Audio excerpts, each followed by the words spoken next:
किसी आज के लेक्चर में अपना ऑब्जेक्टिव क्या है मालूम है? To understand the course of CA inter, कि उसमें क्या क्या सब्जेक्ट्स है, किस टाइप के सब्जेक्ट है, उसके बारे में समझना है। And then we have to set our goals, कि अपना ऑब्जेक्टिव गोल क्या होना चाहिए फॉर दिस। क्योंकि सी तुम लोग इस जर्नी में नए हो, तुम लोग फर्स्ट टाइम ये सब चीज़ देख रहे होंगे लाइफ में। लेकिन मैं ये चीज़ इतने सालों से देख रहा हूँ, since 97 the time when I qualified. नवंबर 97 में मेरा सीए हुआ था। तब से लेके मैं एक ही चीज़ कर रहा हूँ। और ऐसे भी नहीं कि मैंने 10-15 चीज़ ट्राई करके फिर कोचिंग बिजनेस में आया हूँ। मेरा डे वन से वही पैशन था। इनफैक्ट मैं जब खुद 12th स्टैंडर्ड में था ना, तभी से पढ़ाने का काम कर रहा हूँ। लेकिन 92 वाले ईयर में 12th की बात कर रहा हूँ। 92 से 97 पूरा प्राइवेट ट्यूशन ले रहा था। लेकिन 97 में क्वालिफाई होने के बाद फिर बाद में 10 साल किसी दूसरे क्लासेस में पढ़ाया था। फिर 2007 से अपनी क्लास चल रही है। तो मतलब इतने सालों में खाली एक ही चीज की है, CA CA CA CA CA. तो मतलब मेरे लिए ना ये रोड बहुत यूज टू है। तुम लोग के लिए नया रोड है। तुमको पता ही नहीं इस रोड में कहाँ खड्डे आएंगे, कहाँ स्पीड ब्रेकर आएंगे। तुम लोग अपनी धुन की में चल दोगे, पता चले कहीं चोट लग गई तो बाद में दुख हो जाता है ना। इससे तुम लोग को ये रोड का मैं एक्सपर्ट हो चुका हूँ। मुझे पता है कि कहाँ तकलीफ आएगी, मतलब कहाँ खड्डे आएंगे, कहाँ स्पीड ब्रेकर आएगा, कहाँ कैसा होना चाहिए, तो वो मैं तुमको गाइड कर पाऊंगा। और सीए के कोर्स में गाइडेंस बहुत इंपॉर्टेंट है, क्योंकि सबको पता है सीए का जो रास्ता है वो थोड़ा टफ है। ओके, ऐसे इमेजिन करो तुम कोई जर्नी कर रहे हो और पता चला कोई एक कॉम्प्लिकेटेड जंगल जैसा रोड है। जंगल जैसा मतलब अलग अलग जानवर वगैरह, ऐसा डेंजरस चीज है। तुम ऐसा सीए को बोलते हैं कि वो सीए का जर्नी मतलब ऐसा कोई हंसते खेलते चलेगा, ऐसा तो नहीं है। थोड़ा टफ है। तो वो जंगल जैसा चीज है, लेकिन वो जंगल का मैं एक्सपर्ट हूँ। मुझे पता है क्या तकलीफ है क्या नहीं। तो गाइडेंस बहुत इंपॉर्टेंट है। सीए की टीचिंग में खाली तुमको सब्जेक्ट पढ़ा दिया समझा दिया उसमें कोई बड़ी बात नहीं है। तुमको जब सब्जेक्ट्स एक्चुअली पढ़ेंगे ना, तुमको पढ़ के लगे हाँ ये तो मेरे को आता है, मेरे को सर ने सिखाया, मेरे को समझ गया, मतलब सीए ठीक है यार। मतलब ऐसे टफ नहीं लगेगा। इंडिविजुअली जो भी, जैसे अकाउंट्स में कोई चैप्टर पढ़ा दिया, कॉस्टिंग में कोई चैप्टर पढ़ा दिया, वो पढ़ के तुमको समझ भी आएगा, तुमको लगे ये तो सिंपल है, तो सीए को टफ क्यों बोलते हैं। इधर बहुत इंपॉर्टेंट चीज गाइडेंस का आता है। और उसके बेसिस में मैं तुमको कॉन्फिडेंटली बोल रहा हूँ कि 100% परफेक्ट गाइडेंस मिलेगा। सी बच्चा गारंटी पास होगा उसका गारंटी नहीं दे सकता, लेकिन गारंटीड सही डायरेक्शन मिलेगा उसका 1000% गारंटी है, because of so many years of experience. बाकी मैं ये नहीं बोलूँगा गारंटी तुम लोग पास ही हो जाओगे। इसकी गारंटी कौन दे पाएगा? कोई नहीं दे पाएगा, because the course is little tough. But at least इस बात की गारंटी है कि मैं जो गाइडेंस दूंगा तुम लोग को आंख बंद करके फॉलो करना है। इतने सालों से यही चीज की है, इतने सालों से एक ही काम कर रहा हूं, तो मतलब बाय दैट टाइम तो एक रूल ही बन गया ना। तो वो गाइडेंस तुमको ब्लाइंडली फॉलो करना पड़ेगा। और गाइडेंस बहुत इंपॉर्टेंट है। बाकी से कितने लोग सीए का क्लासेस वगैरह ज्वाइन करते हैं, तो इन लोग क्या कुछ लोग फीस देखते हैं, कुछ लोग क्या देखते हैं। लेकिन मेरे हिसाब से क्या देखना चाहिए, परफेक्ट गाइडेंस कहाँ मिलेगा, कौन क्लास अपना हाथ पकड़ के अपना एग्जाम तक साथ देगा। वो गाइडेंस बहुत इंपॉर्टेंट है, क्योंकि सी सब्जेक्ट्स तुमको पढ़ने में टफ नहीं लगेंगे, लेकिन प्रॉपर गाइडेंस नहीं है ना। वो बोलते हैं ना, जैसे किसी को चर्च गेट जाना है, तो वो चर्च गेट जाने के बदले विरार वाले रास्ते में चल दिया, तो मेहनत तो बहुत कर रहा है, बहुत मेहनत कर रहा है, लेकिन उसका चर्च गेट कभी नहीं आने वाला है, कि विरार ऑपोजिट डायरेक्शन में है। और वो ऑपोजिट डायरेक्शन मेहनत कर रहा है, उसको लगा मैं मेहनत कर रहा हूँ, पहुंच क्यों ना रहा हूं मैं मंजिल पे, क्योंकि वो रॉन्ग डायरेक्शन में कर रहा है। बहुत इंपॉर्टेंट है इधर डायरेक्शन। अभी तुमको लगे इसमें ऐसा क्या गाइडेंस, ऐसा क्या डायरेक्शन, वही सब्जेक्ट से तो पढ़ने हैं। वो अभी चालू हुआ है ना जर्नी, धीरे धीरे मालूम पड़ेगा। बहुत सारे गाइडेंसेस और डायरेक्शंस की जरूरत पड़ेगी। बहुत बार डिसीजन मेकिंग करना पड़ेगा, क्या सही है क्या गलत है। उस वक्त तुमको इम्पोर्टेंट समझेगा। और अभी मैं देखता हूँ कितने लोग फेल वेल होते हैं ना, अपने पेरेंट्स लोग से मुझे मिलने आते हैं मेरे साथ। मतलब अपने पेरेंट्स के साथ मुझसे मिलने आते हैं, पूछते हैं ये क्यों पास नहीं हो रहा, क्यों नहीं पास हो रही है। तो मुझे क्या रियलाइज होता है, उसका डायरेक्शन ही रॉन्ग है। वो बोलते हैं ना, पिक्चर भी हिट कब होती है, खाली एक्टर अच्छा होने से नहीं, डायरेक्टर अच्छा होना चाहिए। तो डायरेक्शन के लिए तुम लोग एकदम बेफिक्र रहना, गारंटीड परफेक्ट डायरेक्शन मिलेगा। बाकी सी हर सब्जेक्ट में अलग अलग प्रोफेसर इन्वॉल्व होंगे, लेकिन डायरेक्शन का काम मेरा होगा, because I will be the director of the movie. And you can trust on my direction, you will get the perfect direction. Okay, तो ये सब बातें क्यों बोल रहा हूँ, क्यों अभी मैं उस टाइप की कुछ बातें मैं बताऊंगा जो तुमको इम्प्लीमेंट करनी है। तो पहले मैं तुमको कॉन्फिडेंस डेवलप कर रहा था कि डायरेक्शन का इंपॉर्टेंस है, तो अब डायरेक्शन में क्या क्या डायरेक्शन है, थोड़ा डायरेक्शन आज ही चालू हो जाएगा। मैं कुछ बताऊंगा ऐसे करना है तो उसको सीरियसली फॉलो करना। ऐसे में ना सर लोग तो बोलते हैं, ऐसा नहीं है, जो बोल रहा हूँ उसको सीरियसली फॉलो करना। तो सी पहले तो मैं तुमको सब्जेक्ट्स के बारे में बता देता हूँ। अभी तुम लोग सबकी एग्जाम होगी सीए इंटर नवंबर 24 में। तो see you will have 2 groups, group 1 and group 2। Group 1 में 3 सब्जेक्ट है एंड ग्रुप 2 में 3 सब्जेक्ट्स है। मीन्स यू आर लकी कि अभी न्यू कोर्स में 8 सब्जेक्ट नहीं है।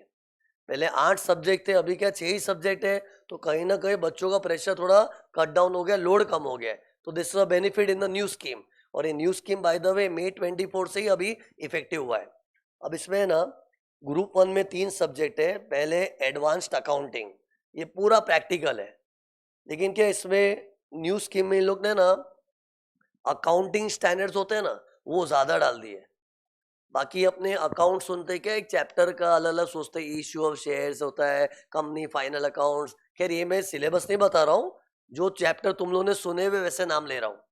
इसके अंदर क्या है वो तुमको नहीं बता रहा हूँ। बट अपने माइंड में क्या है, अलग अलग टॉपिक हो, कहीं जर्नल बनाना होगा, कहीं लेजर बनाना होगा, कहीं बैलेंस शीट बनाना होगा, वैसा है। लेकिन इसमें थोड़ा ज्यादा इन लोग ने थियोरेटिकल चीज डाल दी है, अकाउंटिंग स्टैंडर्ड्स। तो वो एक एडवांस्ड लेवल का अकाउंट्स हो जाएगा। इसे नाम ही क्या रखा है, एडवांस्ड अकाउंटिंग। बेसिक अकाउंटिंग क्या होता है, जिसमें अपने जर्नल लेजर बैलेंस शीट बनाते हैं, वो तो बेसिक है। अब एडवांस्ड लेवल मतलब अकाउंटिंग स्टैंडर्ड्स का ज्यादा इन लोग ने वेटेज दिया है। और अकाउंटिंग स्टैंडर्ड्स मतलब क्या, स्टैंडर्ड्स मतलब रूल्स, रूल्स फॉर अकाउंटिंग, वो उस पर ज्यादा फोकस किया है इन लोग ने। बाकी ठीक है, थोड़े बहुत चैप्टर्स होंगे जो अपने ट्रेडिशनल जर्नल बैलेंस शीट बनाने टाइप है, वो सब भी है। लेकिन अकाउंटिंग स्टैंडर्ड्स का वेटेज ज्यादा कर दिया। ओके, बट ठीक है, एटलीस्ट पहले के स्कीम में 2 अकाउंट से है, अभी एटलीस्ट एक ही अकाउंट से है, तो अपना लोड कम हो गया है। फिर दूसरा सब्जेक्ट है, बट सी ऐसे नहीं कि थियरी है, मतलब मोरलेस ये प्रैक्टिकल ही है, बट थियरी कंपोनेंट भी इसमें ऐड हो गया ज्यादा। फिर कॉर्पोरेट एंड अदर लॉस, इसमें क्या है, ये तो पूरा ही थियरी है, ये तो लॉ है। लॉ के सब्जेक्ट से तो हर कोई वाकिफ है, चाहे कोई सीए फाउंडेशन के बाद इंटर कर रहा है कि डायरेक्ट एंट्री वाला है, लॉ सबको पता ही है। तो ये पूरा थियरी सब्जेक्ट है, कॉर्पोरेट एंड अदर लॉस। इसमें भी कॉर्पोरेट मतलब कंपनी लॉ है, इसका वेटेज 70 मार्क्स है, और अदर लॉ का वेटेज 30 मार्क्स है। 70 प्लस 30 इन लोगों ने फिक्स डिफाइन ही कर दिया है। कंपनी लॉ में 70 मार्क्स का, अदर लॉ में 30 मार्क्स। तो ये 100 मार्क का पेपर हो गया, पूरा थियरी है।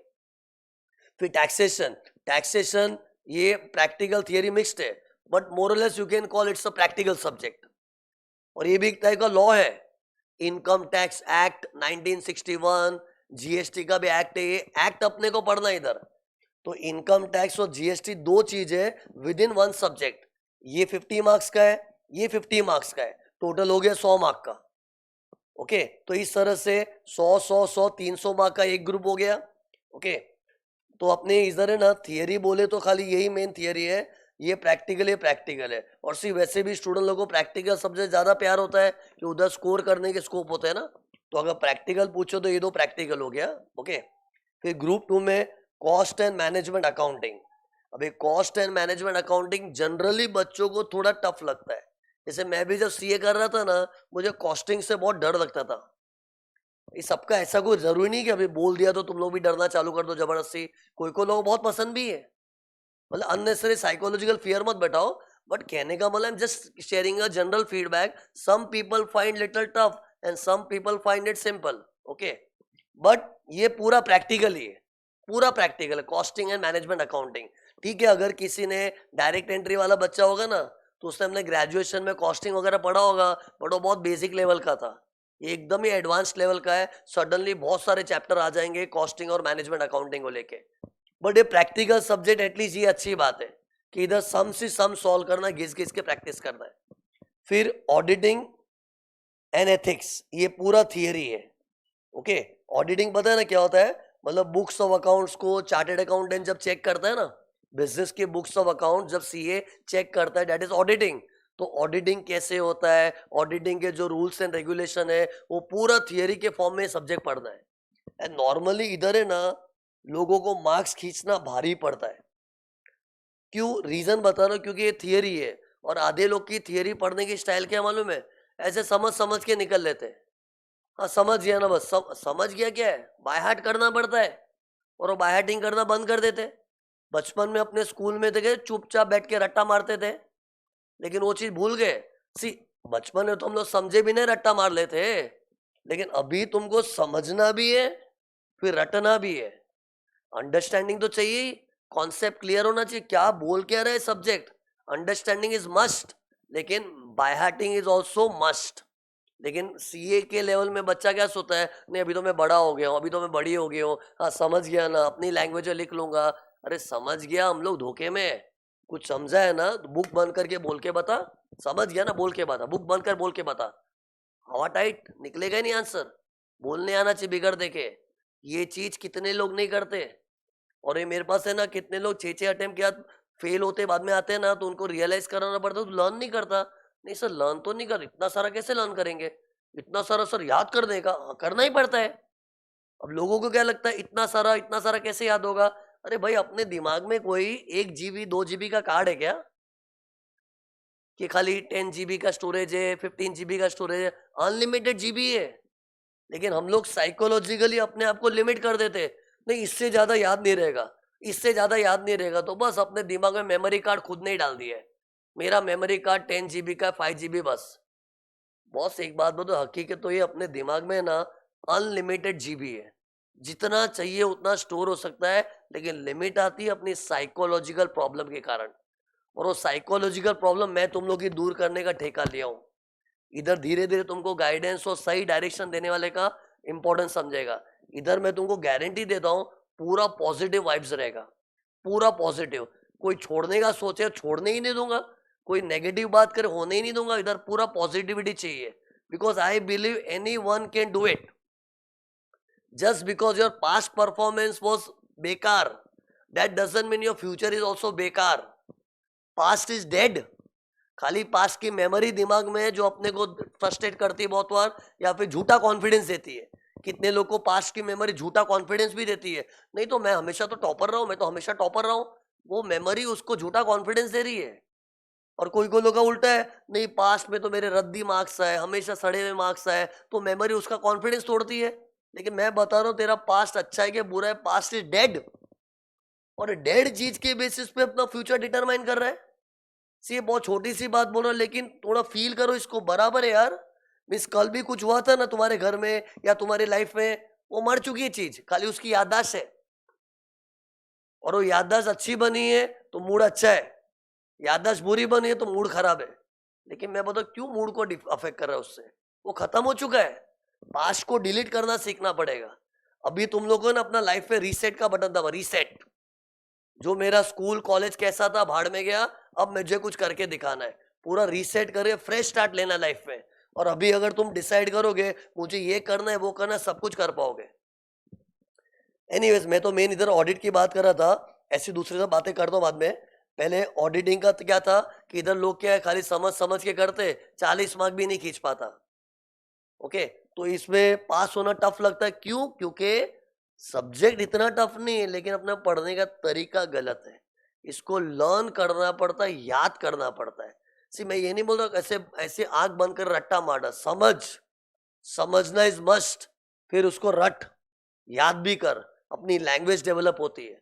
मेमोराइज कर करके। मालूम मैंने कितने लोग को देखा, कोई मराठी मीडियम के लोग होते, कोई गुजराती मीडियम के लोग होते, लेकिन ऐसा लर्निंग करने का आदत लग जाता है ना कि सीए बन के क्या फटाफट फट इंग्लिश बोलता है वो, सोच भी नहीं सके। मेरी भी लाइफ में कितने लोगों से ऐसा मिला है, कोई मराठी मीडियम का है, कोई गुजराती मीडियम, कोई हिंदी मीडियम का है, लेकिन उसका पढ़ने का तरीका ऐसा जोरदार था ना कि पूरा याद करता था।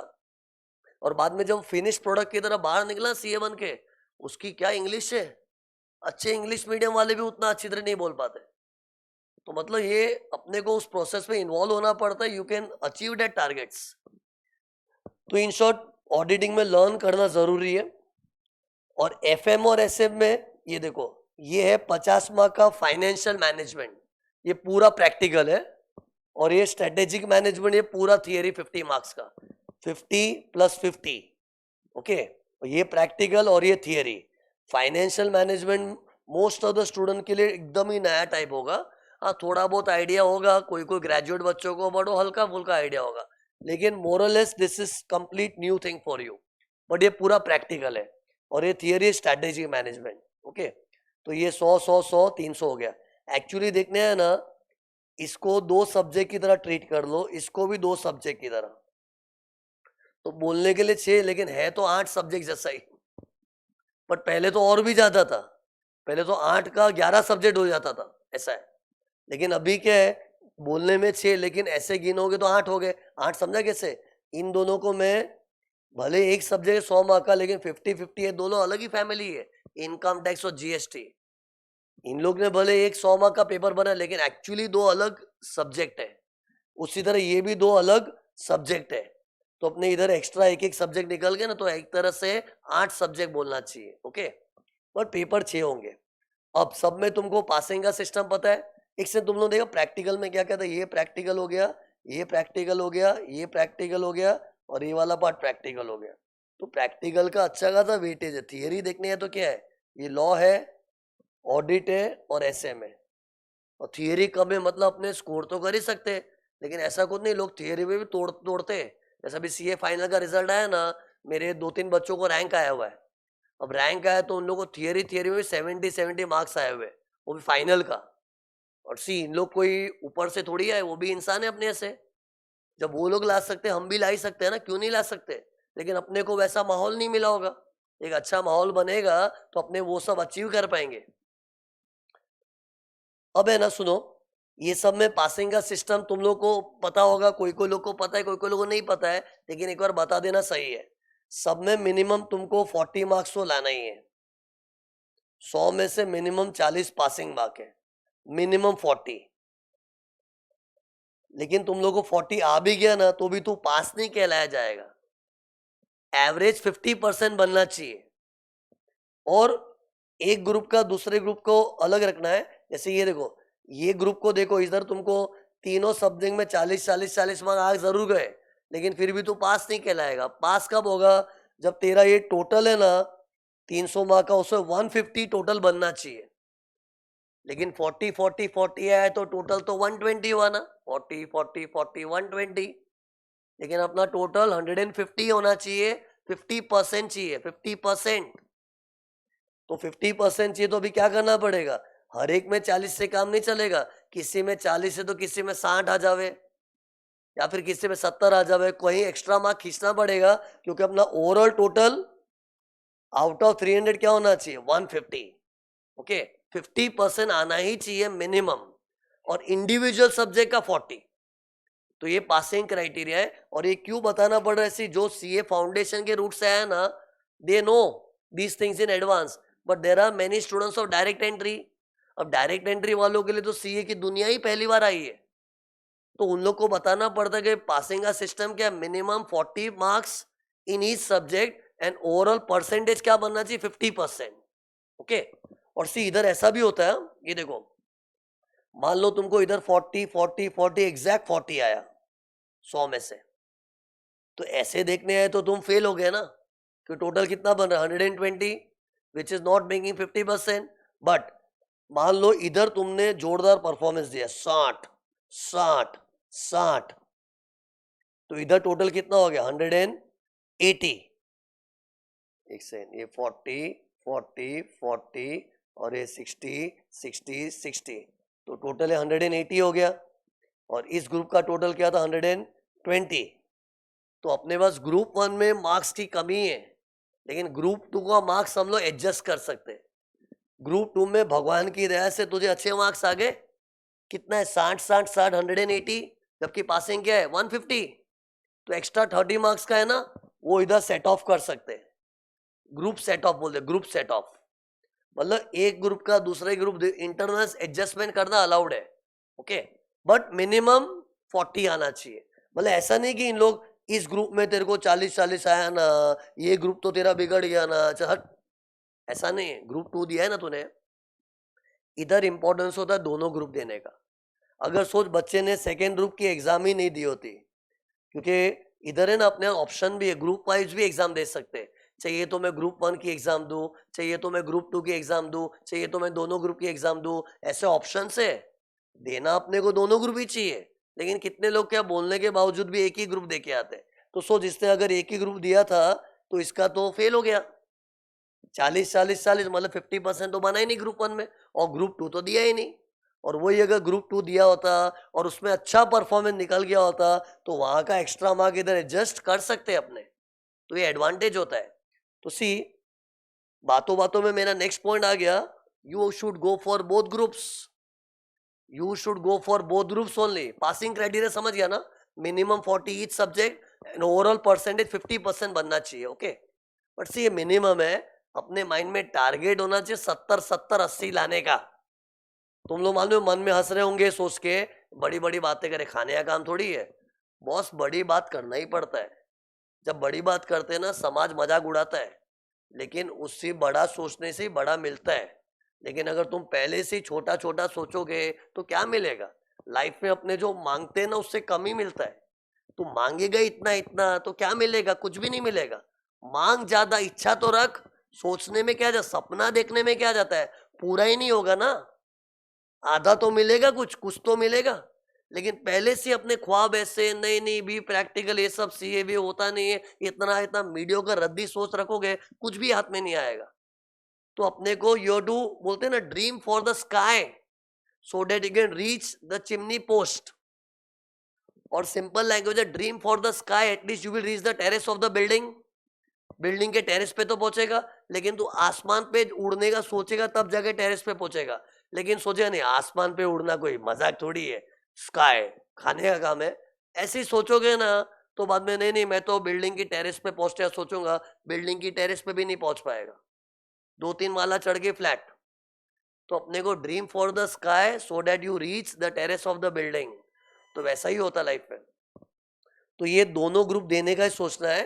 ओके, और एक्चुअली इंस्टीट्यूट ने ना ग्रुप 1 दिया तो भी चलेगा, ग्रुप 2 दिया तो भी चलेगा। वो सिस्टम क्यों बनाया मालूम है? लॉजिक क्या था उन लोग का मालूम है? कि चलो बच्चा 2 ग्रुप दे रहा है एंड कोई रीजन से उसके ये ग्रुप में बहुत गंदे मार्क्स आए, जैसे मान लो इधर खाली 20-20-20 ऐसे ही मार्क्स आए, लेकिन ये वाले ग्रुप में अच्छा 60-60-60 आ गया, तो बेचारे का सेकेंड ग्रुप गंदा हुआ, उस कारण से उसको ये नहीं बोलेंगे वापस एग्जाम दे, वापस एग्जाम दे। क्यों? ये गंदा हुआ, इसको हटाओ, इसको तो निकाल दो। तो वो नियत से इंस्टीट्यूट ने एक ग्रुप पास हुआ तो चलता है ऐसा रखा है। एक्चुअली इंटेंशन वो था, लेकिन लोग उसका गैर फायदा उठाते। लोग क्या सोचते हैं, एक ग्रुप दिया तो भी चलता है। अरे एक ग्रुप दिया तो भी चलता नहीं, एक ग्रुप में पास हुआ तो चला लेते, लेकिन अपने उसको मिसयूज कर रहे। एक ग्रुप दिया तो भी चलता है क्या? चाहे एक ही ग्रुप देते ना। अब इंस्टीट्यूट को क्यों चलाना पड़ रहा है? क्यों कई बार हम लोग मेहनत करते हैं और पता था ग्रुप 2 के टाइम अपने मलेरिया डेंगू कुछ हो गया, बीमारी आ गई, तो अपने खाली 10 मार्क आए, 5 मार्क आए, 6 मार्क आए, है ना, और इधर अपने 50-50-50 आ गए, तो इंस्टीट्यूट दया मार रही है, दया खा रही है। यार बेचारे का ये तो अच्छा हो गया ना।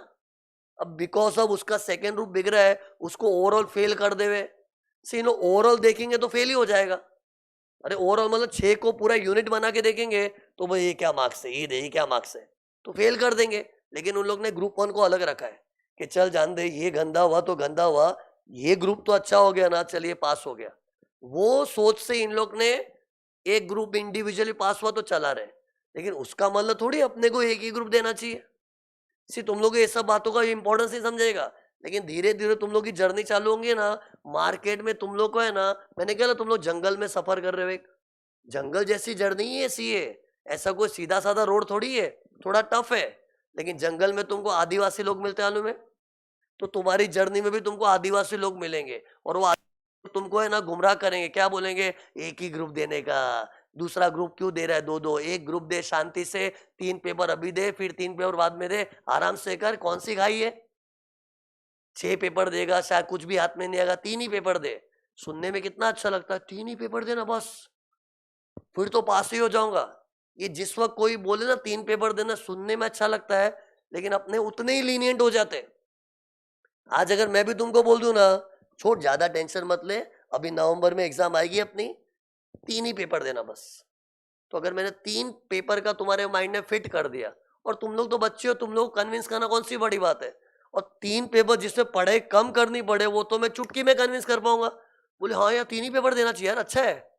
लेकिन क्या होगा मालूम है? उस चक्कर में तुम लोगों की पढ़ाई इतनी रद्दी पढ़ाई होगी ना, कुछ पढ़ाई नहीं होने वाली है। अपने जब 3 पेपर का डिसीजन लेंगे ना, उस वक्त बड़े बड़े वादे करें, नहीं 3 पेपर तो मैं एक एक सब्जेक्ट को पूरा चाट जाऊंगा, पूरा खा जाऊंगा, सब में 100 लाने का सोचूंगा। वो तुम लोग बना तो लोगो सपने, इम्प्लीमेंट करोगे ना, पूरा टाइम वेस्ट होगा, कहीं ना कहीं लीनियंसी आ जाएगी। फिर बाद में एग्जाम नजदीक आएगी ना, 3 पेपर भी पहाड़ की तरह लगेगा। इससे सी ये सब बातों में कभी आना मत। लेकिन तुम लोगों को ऐसे लोग मिलेंगे मार्केट में, लेकिन लोगों से मत सुनना, मुझसे सुनो ना। मेरे तो क्या फायदा होगा बताओ?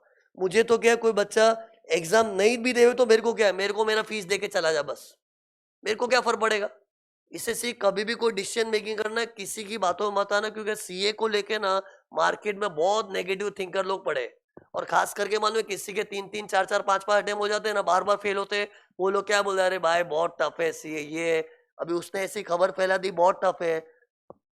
उसने पढ़ा नहीं है कभी जिंदगी में, कभी ढंग से पढ़ा नहीं, उसका फेलियर क्या आ गया, लोगों को बोलता है बहुत टफ है बहुत टफ है। अरे उसने नहीं पढ़ा है, तू तो पढ़ेगा ना। ऐसे बहुत लोग मिलेंगे। लाइब्रेरी में आते हैं ना, कितने लोग 8-8 साल से एग्जाम ही दे रहे हैं, लेकिन कभी उतना हार्डवर्क नहीं कर रहे।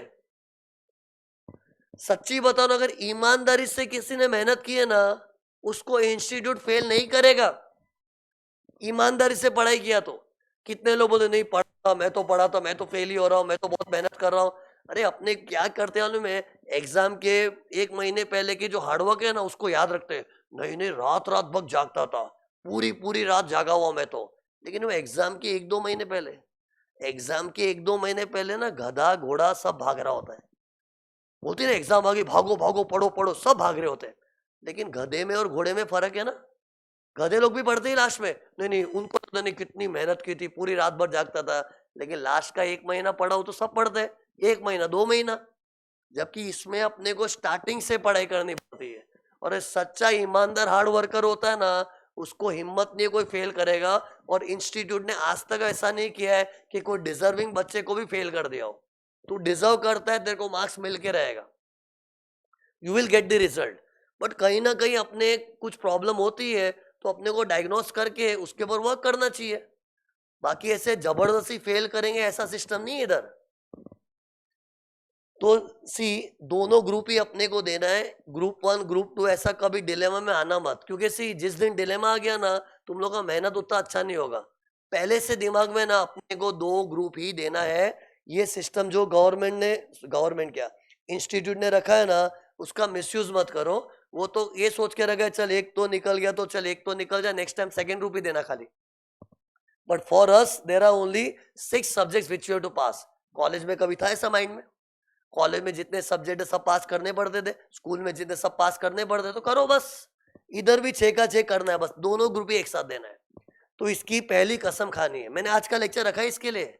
कुछ चीजों के लिए तुम लोग का फंडा क्लियर होना चाहिए। नहीं तो क्या है, हम लोग तुमको डायरेक्ट पढ़ाना चालू कर दे, चलो ये सब्जेक्ट पढ़ा के क्या कर लेंगे? सब्जेक्ट पढ़ाना तो यूट्यूब देख के भी आजकल कोई भी सब्जेक्ट पढ़ सकता है, घर बैठे भी सब पढ़ सकता है। खैर इतना अच्छा नॉलेज नहीं मिलता, लेकिन वो एक बार हो सकता है। लेकिन गाइडेंस थोड़ी सही मिलेगा तुमको। तो पहले तुम लोग एक चीज क्लियर कर दो, दोनों ग्रुप ही देना है। कोई कुछ भी बोले उसकी बातों में नहीं आना है। तुमको अगर इसमें कोई डाउट है ना, तो मुझसे आके बात करने का, मैं तुमको बताऊं, लेकिन दूसरों की बातों में मत आना। क्योंकि इसमें बी अश्योर्ड दैट मेरा कोई पर्सनल बेनिफिट नहीं है। ये 2 ग्रुप हो गया। फिर नेक्स्ट पॉइंट, रैंक लाने का सोचना पड़ेगा। तुम लोग पता है, इंस्टीट्यूट में जितने लोग भी एग्जाम देते हैं ना, उसमें जो टॉप 50 लोग, टॉप 50, उनको रैंक अलॉट होता है। मतलब भारत में अगर 1 लाख बच्चों ने एग्जाम दी होगी, या 10,000 20 से अच्छे जितने भी लोग ने एग्जाम दिए, उसमें जो जो टॉप 50 लोग होते हैं, टॉपर्स टॉप 50, उनको रैंक अलॉट होता है। उसको बोलते हैं AIR। AIR का जो क्रेज है ना, तुम लोग को धीरे धीरे समझेगा, एक अलग ही नशा है वो। What do mean by AIR? All India rank. All India rank में 50 रैंकर्स होते हैं, और ऑल इंडिया रैंक लाना अपना एक ड्रीम होना चाहिए। ऐसे सपने बनाओ। लेकिन अभी मैं तुमको बोलो रैंक लाने का सोचना चाहिए, रैंक लाने का। आधे लोग तो क्या करेंगे, मन में सोचेंगे इधर पास होने के ठिकाने नहीं है। रैंक लाने के लिए तो अपने को जोरदार परफॉर्मेंस दिखाना पड़ेगा, मजाक थोड़ी है। सर लोग तो बोलते ही है। अरे सर लोग नहीं बोलेंगे तो कौन बोलेगा? सर भी अगर ऐसा बोलेगा कि नहीं यार ये इतना मुश्किल है, बहुत टफ कोर्स है, एक काम करो तुम लोग आज तो आगे आओ ही मत, छोड़ दो सी, ऐसे बोलूं मैं? सर को तो बोलना ही पड़ेगा। सर खाली सर होने के लिए नहीं बोल रहे हैं, जो सच है बोल रहा है। और सर सच्चा क्यों है? क्योंकि सर वो लाइन में जी रहा है। मम्मी डैडी को भी इतना एक्सपीरियंस नहीं है। मम्मी डैडी बोलते हैं अरे बेटा सीए बहुत टफ है, बेटा सी, अरे उनको क्या मालूम है सीए के बारे में? उनने तो यहाँ वहाँ कोई रिश्तेदारों से यहाँ वहाँ से सुनी हुई बातें, अड़ोस पड़ोस की सुनी हुई बातें बोल दी, नहीं नहीं बच्चा बहुत टफ है, बहुत टफ है। अरे उनको क्या मालूम है? जबकि उन लोग तुम्हारा बुरा नहीं चाह रहे, उन लोग तुम्हारे वेल विशर मम्मी पापा है यार। लेकिन सही सलाह कौन देगा? जिसको उस चीज के बारे में बोलते हैं नॉलेज है। और मुझे नॉलेज क्यों है? नॉट जस्ट बिकॉज मैंने सीए किया है। तुमको चार्टर्ड अकाउंटेंट तो बहुत मिल जाएंगे, मैंने सीए करने कितने लोगों को करवाया है। सोच 97 के बाद मैं एक ही चीज कर रहा हूं, तुम लोग तो पैदा भी नहीं हुए थे टाइम, तब से एक ही काम कर रहा हूं। और मेरे को ऐसे भी नहीं कि यहाँ पे क्लास हो गया ना उसके बाद मैंने शेयर मार्केट का माइंड में चल रहा है कोई दूसरा, मेरे माइंड में यही चलते रहता है। 24 घंटा मेरा यही फोकस है। ऐसे भी नहीं क्लास हो गया तब ऐसी बातें कर दी, क्लास से निकल के मैं दूसरी सब बातें कर रहा हूँ, फिल्मों की बातें कर रहा हूँ, शेयर मार्केट की बातें कर रहा हूँ, ये कर रहा हूँ वो कर रहा हूँ, मतलब ऐसा भी नहीं है। पूरा इसी में लेक्चर खत्म होगा ना कोई स्टूडेंट का फोन आएगा, जैसा भी रिजल्ट आया था सीए का, कोई स्टूडेंट का फोन आया सर मैं पास नहीं हो रहा, ये नहीं हो रहा, उनको गाइड करूंगा। तो दिन रात यही काम करता है, तो सोच के एडवाइस देता है ना। तो रैंक लाने का सोच, इसका मजाक मत लेना। तुमको रैंक का सपना बनाना पड़ेगा, वो ऐसी तलब होनी चाहिए, रैंक आना ही चाहिए। वो बोलते हैं ना only if you badly want it you can achieve it. But badly want करना मतलब वो जिद होनी चाहिए, चाहिए। वो बोलते हैं ना desire changes nothing, decision changes something, determination changes everything. क्या समझा? Desire changes nothing, decision changes something, determination changes everything. Desire से कुछ नहीं, डिजायर तो हर कोई लेके बैठा है। कोई गरीब बच्चा, कोई रोड छाप आदमी, मतलब अनपढ़ आदमी भी डिजायर लेके बैठा है, हमें भी ये करना है, मेरे भी ये सपने। डिजायर से कुछ नहीं होता है। Desire changes nothing, decision changes something. जैसे हम लोग आज मिलके बात कर रहे हैं ना, इतने बच्चे मेरे सामने बैठे हैं, मैं तुम्हारे सामने बैठा हूं, तो हम लोग एक तरह से डिसीजन ले रहे हैं, चलो बच्चों हम लोग कोशिश करेंगे रैंक लाना है, ये डिसीजन है। लेकिन decision changes something, what changes everything is the determination. Determination मतलब अपने को ठानना पड़ेगा कि अभी तो कुछ भी हो जाए मेरे को तो रैंक चाहिए। और सही बोल रहे सर यार, एक ही जिंदगी, अभी नहीं लाऊंगा तो कब लाऊंगा? रैंक लाना ही है, मतलब जिद आ जानी चाहिए, ऐसा जिद्दी बन जाना चाहिए कि वो नहीं मिला ना मुझे कुछ होने लगेगा, फड़फड़ाने लगूंगा। और ये थोड़े टाइम का ही है यार, ये जिंदगी में थोड़ी लड़ाई चलेगी ये। एक बार दो तीन तीन चार साल चलो यार, बाद में खत्म हो जाएगा मिशन, फिर आराम से मजे की जिंदगी जियो ना यार। थोड़े टाइम में तो अपने को एकदम तलब में रहना चाहिए, मुझे रैंक चाहिए बस। और वो तलब आएगी ना तो अपने को थोड़ा भी खाली टाइम दिखेगा ना, हम लोग फालतू टाइम पास नहीं करेंगे, चल पढ़ लेता हूं मैं।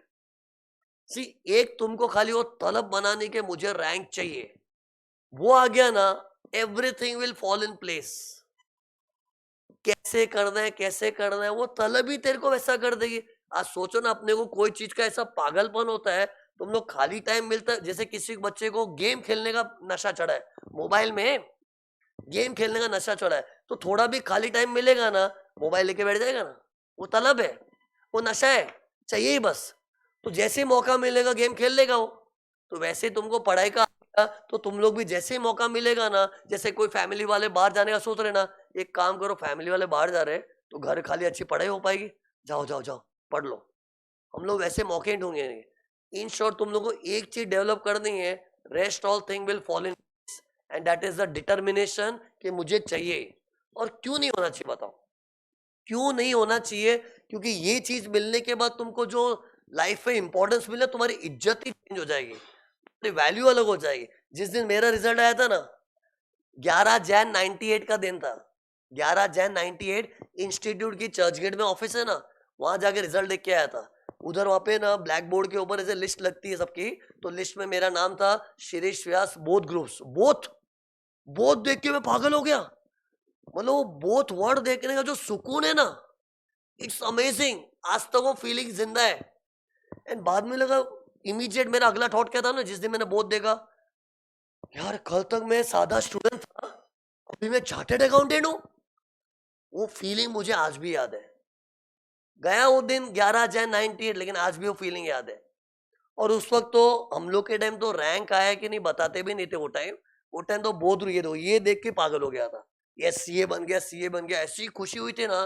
खैर मेरा एक फ्रेंड था, उसका एक ही ग्रुप क्लियर हुआ था तो ज्यादा खुशी एक्सप्रेस नहीं कर पाया, लेकिन मन में ऐसा था शिट में कल तक स्टूडेंट था यार, मेरी कोई इज्जत नहीं थी, अभी मेरे को सीए सीए करके जानेंगे लोग। मतलब छोटा बच्चा हूँ मैं तो, चार्टर्ड अकाउंटेंट, ये तो अपने क्या चार्टर्ड अकाउंटेंट मतलब बड़ा आदमी कोई होगा, और मैं तो यंग था। अरे ग्रेजुएशन 96 में हुआ था, 96 में सीए 12th के बाद चालू कर दिया था। मतलब इतना बच्चा सीए, बट सीयू में यार एक अलग ही फीलिंग थी। अभी मैं सीए हो चुका हूँ तो क्या सेटल हो चुका माइंड में, लेकिन मैं जानता हूँ ना वो दिन की फीलिंग क्या थी। फिर बाद में थोड़े दिन के बाद मालूम पड़ा दोस्तों से, एक फ्रेंड ने फोन किया, सत्यन करके लड़का था, उससे फोन करके बोला शिरीष तेरे को रैंक आया है, ये रैंक वाला। और वो टाइम क्या तुरंत रैंक नहीं बताते थे, आजकल तो क्या रिजल्ट आया तुरंत रैंक बता देते थे। वो टाइम क्या रैंक की लिस्ट थोड़ी लेट बनती थी, हम लोग का पुराना जमाना था ना यार। तो रैंक का किसी स्टूडेंट क्या स्टूडेंट ही बोलता हूँ, फ्रेंड था वो टाइम स्टूडेंट थोड़ी थी मेरे। तो फ्रेंड ने कॉल करके बोला कि तेरे को रैंक आया है। तो मुझे रैंक वर्ड है ना, मम्मी कसम सुना भी नहीं था मुझे, मुझे सिस्टम ही नहीं पता था रैंक का, कभी सुना ही नहीं था रैंक वाला कोई सिस्टम होता है। तो फ्रेंड ने बोला रैंक क्या होता है, तो उसने मेरे को समझाया जो टॉप 50 लोग होते हैं ना उनको रैंक अलॉट होता है। तो मैंने पूछा कौन सा आया, तो उसने बोला 42। तो 42 सुन के टॉप 50 है 42 ना, तो मैंने कुछ एक्साइट भी नहीं हुआ, मैंने उसको ऐसे सुन लिया। फिर बाद में घर पे रोज लेटर आ रहे हैं अलग अलग कंपनियों से, सिटी बैंक से पहला लेटर आया था, उसमें लेटर में ऐसी तारीफ कर दी ना मेरी, ऐसा लिखा let me at the outset congratulate for your outstanding performance at all India exam of CA. ऐसा लेटर देखा, एक लेटर आ रहा है एलएनटी का, प्रॉक्टर एंड गैम्बल, सब कंपनियों के लेटर आ रहे हैं, लेटर देख के पागल है, मुझे लगा शिट मैंने कोई बहुत बड़ा तीर मारा यार। फिर भी मुझे लगा 42 रैंक ही है ना। लेकिन बाद में मैं एक इंटरव्यू में गया था, सिटी बैंक के इंटरव्यू में ही गया था। सी मुझे तो उस वक्त से टीचिंग का ही पैशन था, लेकिन घर में रैंक आ गया ना, तो मम्मी डैडी लोग पीछे बढ़ गए, अरे यार सीए बन गया यार, ये क्या पढ़ा रहा है, ये क्या बच्चों को पढ़ाना वढ़ाना भी, निकल। क्यों वो टाइम में ट्यूशन बहुत लेता था मैं, बोले ये सब बनकर कोई कंपनी में अच्छी जॉब ले, मजाक थोड़ी, सीए बन गया है। तो मेरे को फोर्स करके, जबकि मेरा मन, फोर्स करके बोला जाए इंटरव्यू दे क्या, तो इंटरव्यू दे क्या, इंटरव्यू में खाली रैंकर लोग को ही बुलाया था, नॉन रैंकर को नहीं बुलाते। ये जिनको भी लेटर आए थे ना, please come for the interview, please come for the interview please, that was only for rankers. जो चार्टर्स जज बने थे उनको सामने से ऑफर नहीं आता है, उनको अप्लाई करना पड़ता है। लेकिन रैंकर लोगों को सामने से लेटर आते हैं कि आओ इंटरव्यू के लिए, तो मैं गया, सामने से बुला रहे, एक बार जाना तो पड़ता है, तो जाके आया। और उसमें इंटरव्यू बहुत लोग के लिए थे, लेकिन बाद में उस इंटरव्यू मैंने देखा, फर्स्ट रैंकर था एक संजय करके लड़का, संजय, वो फर्स्ट रैंकर को भी रिजेक्ट कर दिया, मुझे भी रिजेक्ट कर दिया। सिलेक्ट किसको किया, 49th रैंकर, एक लड़की थी 49th रैंकर, उसको इन लोगों ने सिलेक्ट किया। तब मुझे रियलाइज हुआ रैंक चाहे 1 हो कि 50 हो, रैंक का इंपॉर्टेंस है। 49th रैंकर को सिलेक्ट किया मतलब फर्स्ट रैंकर रिजेक्ट हो गया। सी ऐसे नहीं कि फर्स्ट रैंकर वाला ऐसे ही होगा, मतलब फर्स्ट रैंकर मतलब जोरदार आदमी होगा यार, लेकिन कंपनी की जो रिक्वायरमेंट थी ना, उसमें उसको वो बंदा नहीं चाहिए था। जिस तरह की कंपनी के क्राइटेरिया होते जॉब पे रखने के, उसमें वो 49th रैंकर सेट हो गया तो उसको मिल गया। बट मौका तो सबको इक्वली मिला था ना। तो इन शॉर्ट रैंक 50 भी आ गया ना तो भी अचीवमेंट है। बाकी तो ठीक है, ये सब नशा तो ऐसा ना, नहीं 1 आ जाए तो और ही मजा है ना, सेकंड रैंक आ जाए और भी मजा है ना, तो ठीक है ट्राई करो। बट कुछ नहीं तो 50 रैंक आ गए तो भी चलेगा। और तब मुझे मालूम पड़ा यार मैं 42 रैंकर है, मतलब वो भी कुछ वैल्यू है यार, कि 49th रैंकर को ले लिया। और वो पहला इंटरव्यू था। एक्चुअली क्या है, जैसे ही इंस्टीट्यूट के रिजल्ट आते हैं ना, सब बड़ी बड़ी कंपनियां क्या करती है, इंस्टीट्यूट से रैंकर्स लोग का डेटा लेती है और सबको इंटरव्यू के लिए बुलाती है, कि हर कंपनी को एम्प्लॉय की जरूरत है और अच्छे एम्प्लॉय की जरूरत है। जैसे मैं भी क्लासेस चला रहा हूँ, मुझे भी एम्प्लॉय चाहिए, अच्छे एम्प्लॉय चाहिए, सबको जरूरत है। लेकिन अच्छा आदमी चाहिए ना, तो वो लोग अच्छे लोग के लिए रैंकर लोग की लिस्ट उठा के सबको इंटरव्यू के लिए बुलाना चालू कर देते। तो उसमें चाहे तेरा 50th रैंक भी है, तो एक बार बुलावा आएगा तो तेरे को चांसेस है ना उधर जॉब मिल सकती है। और बाद में अच्छी खासी जॉब मिलती है, मतलब सीए की वैल्यू जोरदार है, मजाक नहीं है। कॉमर्स की लाइन में दी बेस्ट कोर्स है, जितना सीए में है ना उतना कोई दूसरे कोर्स में दम है ही नहीं। मतलब इतना जो हार्डवर्क है ना, लेकिन एट द सेम टाइम उसकी वैल्यू भी जोरदार है, अमेजिंग वैल्यू, मतलब आज किसी को बोलोगे ना तुम सीए हो, एक अलग ही इंपॉर्टेंस आता है। उसमें रैंक होल्डर बोल दिया, बात खत्म। सोचो मुझे कितनी खुशी होती है। मैंने तो रैंक का सपना भी नहीं बनाया था, लेकिन 42 रैंक आ गया तो आज बड़े वर्ड से हर जगह बोलता हूँ मैं रैंक करूं, मैं रैंक करूं, मैं रैंक करूं। तो एक अलग ही कॉन्फिडेंस आता है। और एक बार आ गया तो जिंदगी भर का हो गया ना। See, ये सब चीजें तुम अचीव करोगे ना, इसका कोई शॉर्ट टर्म बेनिफिट थोड़ी है। एक बार तुम्हारे पास ये चीज आ गई, लाइफ टाइम अचीवमेंट। जिंदगी भर तुम वो स्टेटस से जाने जाओगे, chartered accountant with all India rank, chartered accountant with all India rank. और तुम लोग को तो पता है क्या सोचना चाहिए, सर सन 1997 में रैंक लाए थे, तो हम लोग तो मॉडर्न जनरेशन के लोग हैं, और मॉडर्न जनरेशन वाले लोग एक कदम आगे होते, तो तुमको तो लाना ही चाहिए। लेकिन फिर भी तुमको आजू बाजू में ऐसे लोग मिलेंगे ना, ऐसी नेगेटिव बात करके तुमको खींचने का सोचेंगे। नहीं, मुश्किल है, खाने का काम थोड़ी है, सर ने बोला होगा, सर होशियार होंगे, क्या होशियार था? मैं कोई होशियार नहीं था, पहले ही बता देता हूँ। मेरा स्कूल का ट्रैक रिकॉर्ड देखोगे ना, सादा बच्चा था। स्कूल में मेरे को 60-70% आने वाला था, एकदम सादा बच्चा था। लेकिन 10th में मेरे टाइम में मुझे 82% आया ना, वो बड़ी चीज थी। और वो मेरे टाइम 91 में मेरा 10th था, 91। और वो टाइम तो स्टेट टॉपर ही 87% होता था, तो मेरा 82 आया था। तो वो टाइम मेरा कॉन्फिडेंस बदल गया। मतलब बचपन से थोड़ी ऐसे कोई था। स्कूल में तो मैं ऐसे स्कॉलर लोग को देख देख के सोचता था क्या स्कॉलर लोग है, मुझे तो आता ही नहीं है, मतलब मैं अपने आप को अलग ही फील करता था। 10th में आया ना, तब लगा मैं कुछ भी कर सकता हूँ। मतलब ऐसा कुछ नहीं है कि मतलब ये कोई कोई लोग के बस की बात है, सबके बस की बात है, लेकिन वो इंसान के अंदर वो जोरदार जुनून होना चाहिए। वो बोलते हैं ना सीए के कोर्स में ना, there is less of talent required but more of hard work. Hard work का गेम है पूरा। टैलेंट बेसिक है, ऐसा नहीं बोला एकदम भोंदू होना चाहिए, एवरेज टैलेंट भी चलेगा, लेकिन हार्डवर्क में एवरेज नहीं, भयंकर हार्डवर्क होना चाहिए। तो तुम लोग को रैंक का ड्रीम बनाना ही पड़ेगा, इसको सीरियसली ले लो के। और उसके लिए तुमको अभी से सोचोगे तो ही होगा। फर्स्ट लेक्चर में ही क्यों बता देते, ताकि अभी जैसे ही बैचेस चालू, लेक्चर चालू होंगे ना, अपने माइंड में फोकस होना चाहिए कि बस अभी तो मुझे रैंक लाना ही है। और ignore the outside world, just focus on what I am saying, okay, and you will remember me for ever. तो जितने भी मेरे पुराने रैंक का लोग आए ना, कितने लोगों ने बोला सर हमने तो रैंक का कभी सोचा ही नहीं था, थैंक यू कि आपने हमारे माइंड में वो कीड़ा तो डाला रैंक का, उस कारण से आ तो गया।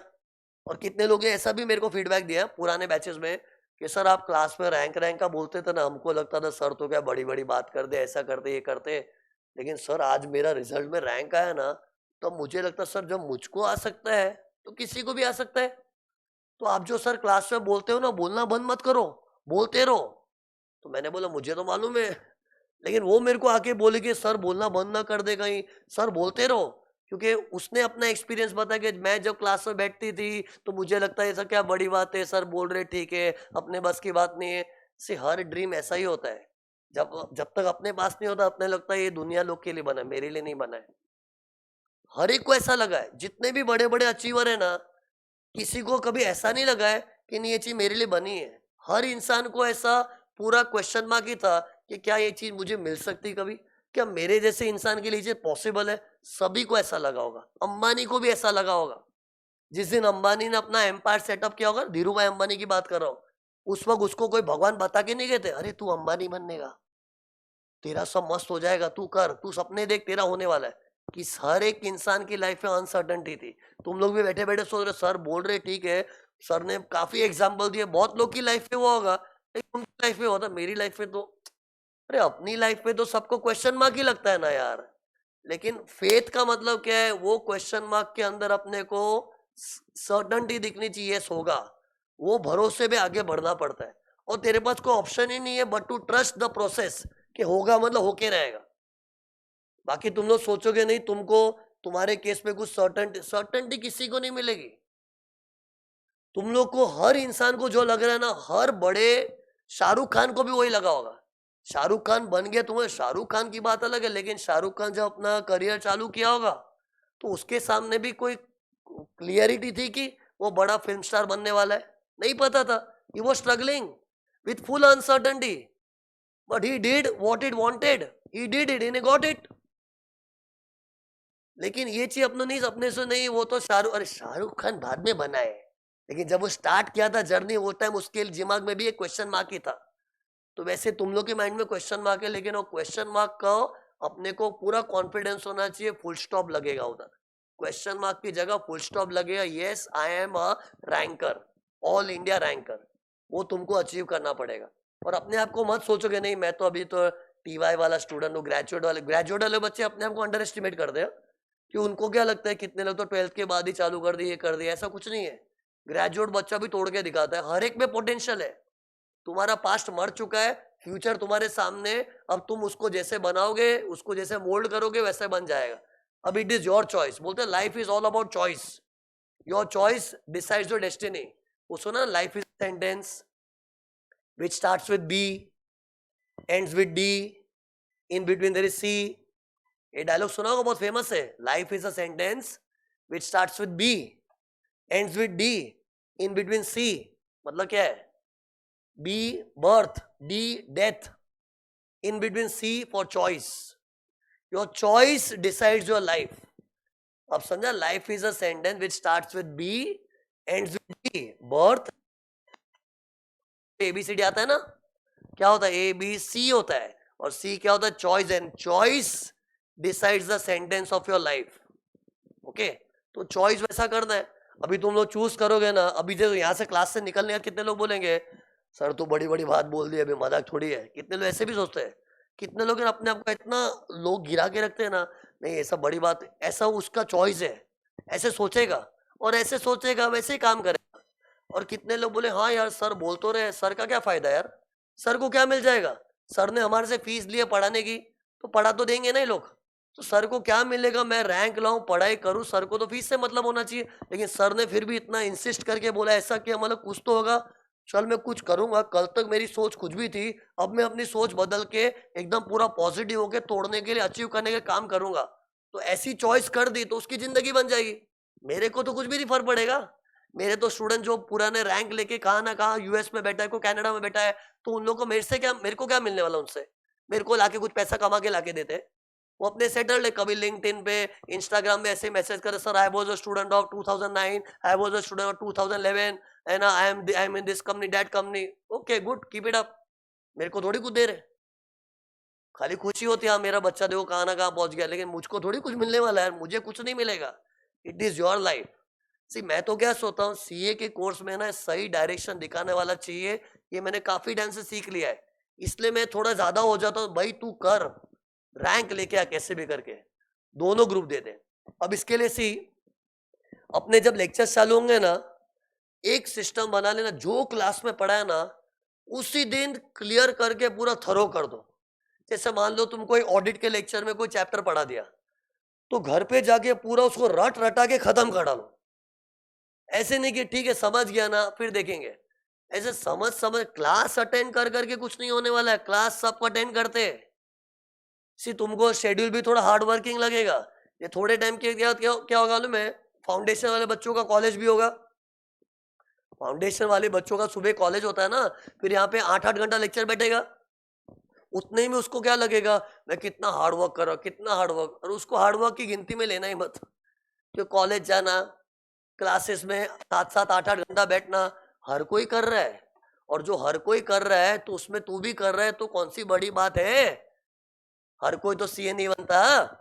इसलिए अपने को क्या सोचना चाहिए, कॉलेज का एफर्ट गया, क्लासेस में 8 घंटा बैठा, वो तो सब किया। बाद में रात को जाग के तू एक्स्ट्रा क्या कर रहा है, वो तुझे रिजल्ट दिलाएगा। तो अपने को एक्स्ट्रा करना चाहिए। रात को सोते टाइम में क्या सोचना चाहिए, आज मैंने ऐसा क्या एक्स्ट्रा उखाड़ा। ये तो सबने किए, क्लासेस बैठे, कुछ होमवर्क दिया था क्लास वालों को, किया तो सब कर रहे, मैं ऐसा एक्स्ट्रा क्या कर रहा हूँ। तो एक्स्ट्रा एक्स्ट्रा कर, और हर दिन एक्स्ट्रा कर करके यू विल डिजर्व टू पास। वो बोलते ना, फर्स्ट डिजर्व देन डिजायर। अपने डिजायर करते नहीं नहीं मेरे को मिल जा रहे, लेकिन डिजर्व तो कर, उसके लिए कर तो सही, कुछ फ्री में थोड़ी मिलता है कुछ। इसलिए हर दिन ना, तो इन शॉर्ट बोलना ये था, जो भी क्लासेस में पढ़ा है ना उसको रिवाइज करके थोड़ा और एक्स्ट्रा पढ़ाई करना। थोड़ा मतलब नॉर्मल होमवर्क दे दिया उतना नहीं, क्लास में जो पढ़ा है ना पूरा अच्छी तरह दिमाग में छापने रट डालना। कोई कोई सब्जेक्ट में चाहिए तो अपनी खुद की अलग से नोट्स बनाओ, थोड़ा एक्स्ट्रा वर्क करो। खाली क्लास ज्वाइन करे, क्लास वाले करा देंगे, ऐसे स्पून फीडिंग के भरोसे नहीं रहने का। सी आज की जनरेशन में क्या फैसिलिटीज बहुत है, फैसिलिटी, हम लोग कह रहे हैं यूट्यूब वगैरह कुछ था ही नहीं, कुछ सपोर्ट ही नहीं था, कोई चीज समझ में आवे ना वो भी एक सपना था कि हाँ समझ गया मेरे को, वो भी एक सपना लगता था। अभी तो तुमको समझाना समझाना सिंपल है, फैसिलिटीज बहुत है, लेकिन लोगों का हार्डवर्क का लेवल कम हो गया है, वो तुमको बढ़ाना पड़ेगा। इसे हर दिन जो क्लास में पढ़ाना, सेम डे उसको रिवाइज करके थरो करना, एकदम पक्का करना, मतलब तुम्हारे दिमाग में छप जाए वैसा। फिर नेक्स्ट दिन की तैयारी, अब नेक्स्ट दिन जो पढ़ाएंगे वो तो करना ही है और पीछे का भी रिवाइज करना है। जैसे मान लो 10 लेक्चर है, लेक्चर 1 हो गया, लेक्चर 1 का जो क्लास में पढ़ाया याद कर लिया, लेक्चर 2 जब आएगा ना तो सेकेंड वाले दिन लेक्चर 2 का भी रिवाइज कर, लेक्चर 1 का भी रिकैप करना। फिर थर्ड दिन पे जब आओगे तो थर्ड दिन जो पढ़ाया वो भी करना है और उसको 1 2 3 सब रिवाइज करना है। मतलब जैसे से आगे बढ़ोगे यहाँ से रिवाइज, इधर बढ़े यहाँ से रिवाइज, छठा लेक्चर है पूरा यहाँ से। उससे क्या होगा ना, मैं फर्स्ट लेक्चर वाली चीज एग्जाम के दिन तक पूरी ताजी रहेगी। और ऐसे रोज करोगे तो लोड नहीं आएगा, तुमको लगे ऐसे तो सर हम जब 20वां दिन पे आएंगे तो पहले दिन का करना कितना टाइम जाएगा, रोज भी तो कर रहे हैं तू, रोज कर रहे हैं तो फटाफट होते आएगा। मतलब बाद में थोड़े टाइम के बाद क्या है, तुमको लग रहा है यार फर्स्ट लेक्चर आज इतना घिस गया, फिर नहीं देखेगा तो भी चलेगा, मतलब ऐसे खाली नजर घुमा ली तो भी चल जाएगा। ऐसे अपने को पूरा है ना, क्योंकि सीए में सबसे बड़ा लफड़ा है, सिलेबस बहुत वास्ट है, इतने बड़े बड़े सब्जेक्ट है ना, खत्म ही नहीं होते। इंडिविजुअली सब सिंपल लगता है, लेकिन इतना सारा है ना, तो उसको पूरा कंट्रोल में रखने के लिए रेगुलर रिवीजन इज मस्ट। तुम लोग देखा होगा क्लास के बाहर इधर बोर्ड लगा है, तुम लोग देखा नहीं, इधर दरवाजा खोलोगे, दरवाजे के बाहर क्या लिखा हुआ है, please revise and come. Her lecture आने का रिवाइजन कम करने का, ये कसम खा लो कि हर लेक्चर रिवाइज किए बगैर आना ही नहीं है। ओके, इस तरह से क्लास के साथ साथ ही खत्म हो जाना चाहिए। और सी एग्जाम के 4 महीने पहले तक टेंटेटिवली अपना सिलेबस खत्म हो जाएगा, और जैसे ही क्लास में खत्म हुआ ना, अपना क्लास के साथ अपना भी खत्म हो जाना चाहिए, ताकि लास्ट में जो अपने को 4 1 महीने मिलेंगे ना, उसमें अपना तगड़ा रिवीजन होना चाहिए। और ऐसा पढ़ पढ़ के रैंक का करो। सुनने में अच्छा लग रहा है लेकिन इम्प्लीमेंट करना मुझे मालूम है थोड़ा डिफिकल्ट है। और डिफिकल्टी क्या है कि मालूम है, कि डेली डिसिप्लिन बनाना पड़ेगा, क्योंकि बाद में अपने ऑब्स्ट्रैक्शंस बहुत आते हैं ना, कभी मोबाइल देखने का मन होता है, कभी मूवी देखने का मन होता है, लेकिन ये सब सैक्रिफाइस करना पड़ेगा। सब सैक्रिफाइस कर दो, थोड़ा अपने को डिसिप्लिन इनकलकेट करना है। मिलिट्री वाले रूल कैसा होता है, मिलिट्री में मिलिट्री वाला रिजीम पालन करना पड़ेगा, एकदम स्ट्रिक्ट होना पड़ेगा। थोड़ा डिसिप्लिन होगा ना, उससे बहुत फायदा होगा। वो बोलते हैं ना, pen of discipline is less than the pain of regret. क्या समझा, pen of discipline is less. जैसे हर दिन तुमको डिसिप्लिन फॉलो करने बोल रहा हूँ, क्लास में पढ़ा उसको रिवाइज करो, रोज मेहनत करो, वो तुमको पेनफुल लगेगा, but pain of discipline is less than the pain of regret. Regret का पेन बहुत डेंजरस होता है। मतलब मान लो तुमने डिसिप्लिन फॉलो नहीं करा, देखेंगे कर लेंगे, बाद में भगवान अगर रिजल्ट नेगेटिव आ गया, फिर एक अटेम्प्ट से दूसरा अटेम्प्ट, तीसरा अटेम्प्ट, फिर पछताते रहो, हाय राम मेरी जिंदगी नर्क हो गई है, वो बहुत डेंजरस होता है। इसे पेन ऑफ रिग्रेट मत लो, उससे बेटर तो पेन ऑफ डिसिप्लिन है। मुझे भी बहुत बार कोई लेक्चर कैंसिल करने ऐसा लगता है ना, तबीयत ठीक नहीं है, थोड़ा हेडेक हो रहा है, यार कैंसिल कर दूं। लेकिन बाद में मैं क्या सोचता हूँ, यार थोड़े बहुत हेडेक के कारण लेक्चर कैंसिल कर दिया, फिर बाद में 4 5 दिन तक मुझे पछतावा होगा, शिट यार क्यों कैंसिल किया, शिट यार क्यों कैंसिल किया। हेडेक तो टेम्पररी है, फिर मुझे पछतावा क्यों कैंसिल किया, कि मुझे लेक्चर कैंसिल कर तो गिल्टी फील होता है, तो भी गिल्ट के कारण परेशान हो जाऊंगा। तो ठीक है, थोड़ा बहुत हेडेक है, जाके लेक्चर में घुस जाता हूँ, एक बार थोड़ा टफ होगा लेकिन एटलीस्ट बाद में पछतावा तो नहीं होगा। क्यों, क्योंकि I believe in pain of discipline is less than the pain of regret. ये सब बातें जो मैं बोल रहा हूँ तुमको regularly time to time throughout the batch बोलते रहूंगा। ये तो अभी स्टार्ट हुआ है ना, हर दिन तुमको कुछ ना कुछ ऐसा गाइडेंस मिलते रहेगा, सो दैट तुम लोग को कोई भी नेगेटिविटी तुम्हारे पे हावी नहीं होगी। ओके, तो बस आज के लिए इतना बहुत है। अभी अपना देखो आगे का प्लान कैसा है, जो सब्जेक्ट्स की पढ़ाई है, जब तक सीए फाउंडेशन का रिजल्ट नहीं आता ना, इतना फुल फ्लेज नहीं कर सकते, क्योंकि क्या है कि हर बच्चा है ना, सीए फाउंडेशन का रिजल्ट का वेट करने का सोचता है कि फाउंडेशन रिजल्ट अगर पास हो जावे ना, फिर बाद में मैं चालू करूँ। कितने लोगों को कॉन्फिडेंस होता है पहले चालू कर देते हैं, है ना, बट सबकी अलग थिंकिंग है। So we have to actually wait for CA foundation का रिजल्ट, उसके बाद फुल स्विंग में चालू हो जाएगा, फिर तो 8 8 घंटा लेक्चर चालू हो जाएगा। लेकिन जब तक वो रिजल्ट नहीं आ रहा ना, तब तक अपने को बैच को थोड़ा स्लो पेस पे लेना पड़ेगा। लेकिन तुम लोग उससे घबराना मत, स्लो पेस पे मतलब जैसे फॉर एग्जाम्पल वीक में 4 लेक्चर रखेंगे 3 3 घंटे का, इस तरह से थोड़े लिमिटेड लेक्चर होंगे, ताकि क्या जो बच्चे बाद में रिजल्ट के बाद ज्वाइन करेंगे उन लोग के लिए एकदम वो बर्डन नहीं हो जाना चाहिए। ऐसे देखने हैं तो अपना हर लेक्चर रिकॉर्ड होता है, ये जो भी अभी मैं बोल रहा है पूरा रिकॉर्ड होता, हर चीज रिकॉर्ड होती है। और किसी स्टूडेंट का मिस हो गया ना, उसको इमीडिएटली बैकअप मिल जाएगा। जैसे आज जो भी बच्चा नहीं आया होगा ना इंट्रोडक्शन लेक्चर के चक्कर में, तो उसको क्या ये चीज उसको एक्सेस मिल जाएगी, तुरंत अपलोड हो जाएगा आज का जो वीडियो, और वो देख सकता है। तो ये सब फैसिलिटी है, तुम्हारे पास फैसिलिटी सब रहेगी, मेहनत तुमको ही करनी पड़ेगी। उसके लिए मैं तुम्हारे अंदर नहीं घुस सकूंगा। तो कभी कोई लेक्चर मिस हो गया तो बैकअप मिल जाएगा, और वो बैकअप तुम लोग घर बैठे तुम लोग आराम से देख पाओगे। तभी तो हम लोग ये पूरा ग्रीन स्क्रीन के फॉर्म में इधर प्रोजेक्टर के थ्रू रिकॉर्ड कर रहे हैं। सिर्फ प्रोजेक्टर के थ्रू लेक्चर लेने का पर्पस क्या मालूम है? इधर क्या है, बाद में वीडियो तुम लोग जब देखोगे उसका क्वालिटी अच्छा आता है। वही मैं व्हाइट बोर्ड पे मार्कर के थ्रू लिखाऊंगा ना, तो वीडियो का क्वालिटी इतना अच्छा नहीं आता। But for a better video quality ऐसा प्रोजेक्टर ही आईपैड में यूज करके कराऊंगा, तो अच्छा वीडियो क्वालिटी तुमको मिलेगा। ओके, सो बैकअप तुमको मिलते रहेगा। बात ये हो रही थी कि फाउंडेशन वाले लोग लेट भी ज्वाइन करेंगे ना, तो उन लोग वीडियो देख सकते हैं, लेकिन कितने वीडियो देखेंगे? बहुत ज्यादा मिस हो गया तो वीडियो कवर करना ही भारी पड़ेगा ना। इससे till the result of foundation comes we will not start in full swing, it will go little bit at a slower pace, but don't, that should not bother you. Trust us, we will finish the syllabus well in time. Okay, तुम लोग को class में जो जो मैं ज्ञान दे रहा हूँ उसको सीरियसली फॉलो करना प्लीज। मैंने बोला उठ तो उठ, बैठ तो बैठ, ऐसा अगर कोई करने को तैयार है ना, गारंटी सब कुछ हासिल हो जाएगा। ये चीज मुझे अभी रिजल्ट है ना, एक लड़का मेरे को बोला, सर आपकी मैंने काफी बातें तुम बोलते थे ना, मैं सुनता था लेकिन एक्चुअली इंप्लीमेंट नहीं किया, लेकिन अभी मेरे रिजल्ट बहुत गंदा आया, किसी में 26, किसी में 29। तो मेरे को बोला सर अभी तो आप जो बोलोगे मैं करूंगा, आप बोलो उठ तो उठ सर, प्लीज बोलो। पहले तो मुझसे बात करने के लिए कितना फॉलो अप कर रहा था, मैं बात ही नहीं कर पा रहा था, क्योंकि इतने सारे लोग का रिजल्ट है, किससे किससे बात करूं यार। तो बाद में इतना फोन करने के बाद उसने बोला सर आप जो बोलोगे मैं करूंगा। मतलब आखिर जाके वही करना पड़ता है। तो इतनी तू ठोकरे क्यों खाया, पहले से सुन लेता। वो बोलते हैं ना, life is the best teacher, I am not the best teacher, लेकिन लाइफ बहुत लेट सिखाती है। उसको लाइफ ने सिखाया कि क्यों नहीं बात सुनी सर की, क्यों नहीं बात सुनी सर की, क्यों नहीं बात सुनी। अब इतनी ठोकर खा खा के नेगेटिव रिजल्ट देख देके देख देके देख देके अब उसको लगा अभी तो सर जो बोले वही करूंगा, पहले क्यों नहीं किया? वो बोलते ना, मम्मी पापा टीचर लोग ये बेस्ट टीचर नहीं होते, क्योंकि उनके ऊपर हमेशा क्वेश्चन मार्क होता है। मम्मी तो पूरे टाइम यही कर दे, टीचर लोग तो यही बोलते रहते हैं। इसलिए हम लोग क्या बेस्ट टीचर नहीं है, लाइफ बेस्ट टीचर होता है। लाइफ ऐसा सिखाता है ना, खत्म, उसके आगे एक शब्द नहीं निकलता।